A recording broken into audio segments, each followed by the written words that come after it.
Hello, this is Miss Rhonda, and the story I have for you today is Breaking Out of the Bungle Bird, and it is by Aaron Reynolds. Our story today is based on a verse out of Proverbs. Pride only leads to arguing, but those who take advice are wise. Proverbs 13:10.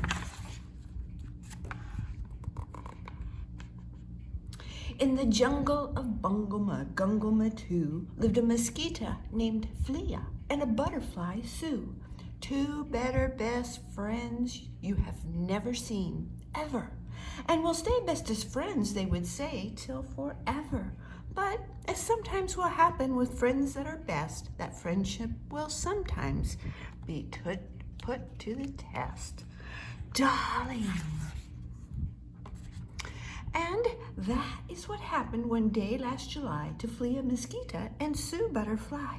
They were standing there sharing some bungle fruit punch when a bungle bird flew by and ate them for lunch.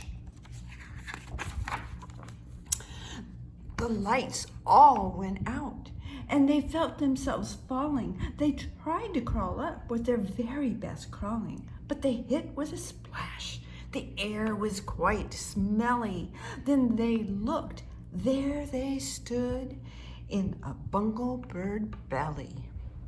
No, this can't be, shouted Butterfly Sue. We've been swallowed up whole. Now what do we do? I'm too pretty and young to be lunched on this way. I have flights yet to fly. I have games yet to play. A butterfly panic attack was at hand. If you've ever been eaten, then you understand. There was only one thought on the mind of Sue now. We've got to escape from the bungle bird. How? She said the time has come for great thoughts to be thinked, for ideas to be hatched, for a plan to be inked.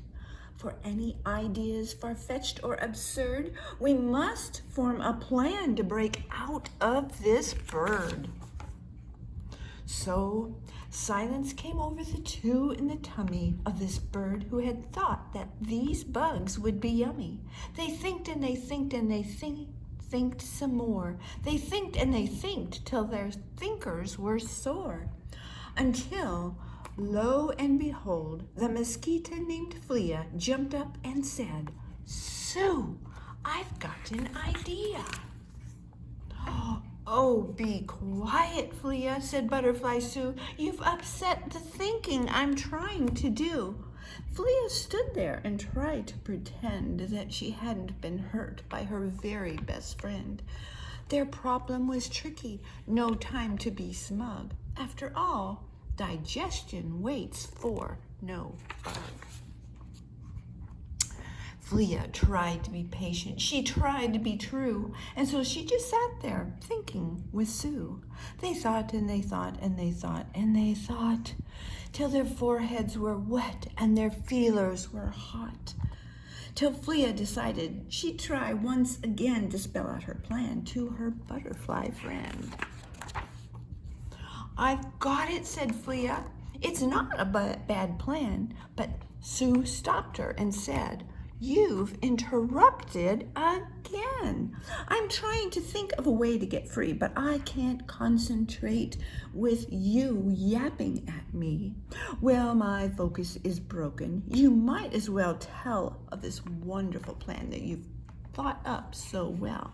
And so Flea Mosquito began to explain the idea she'd invented inside of her brain.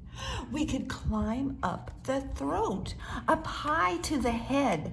Every bird, I think, must at last go to bed. And when it's asleep, we can tell from the snoring. We'll pry up its beak and be long gone by morning. Climb up the throat? Pry up the beak? Sue scoffed at her friend. No, your plan is quite weak. We could sting the bird's throat. That idea stinks too. Tie its gizzard in knots? Wake me up when you're through. Her list of ideas had come to an end. Flea turned and she looked at her butterfly friend. "You're my very best friend, but I really can't see. All these ideas I've got, you won't listen to me." "Yes, Flea," Sue said, "you're my best friend. This is true. But that doesn't mean I should listen to you. I'm older than you, and I'm wise. Can't you see? The one to come up with the plan will be me." And so Sue Butterfly, she sat down and she thunk, and she thunk, and she thunk, and she thunk, and she thunk. And while she was thunking and thunking this way, Flea Mosquito, well, she climbed away.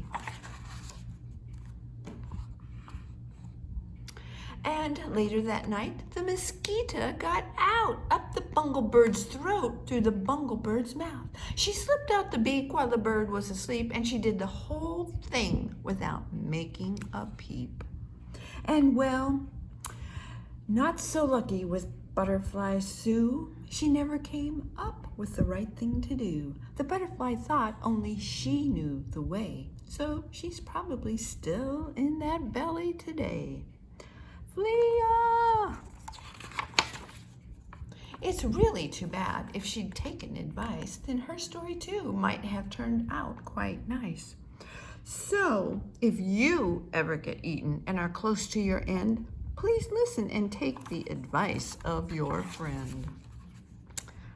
And here's a couple of pages for you to read at home.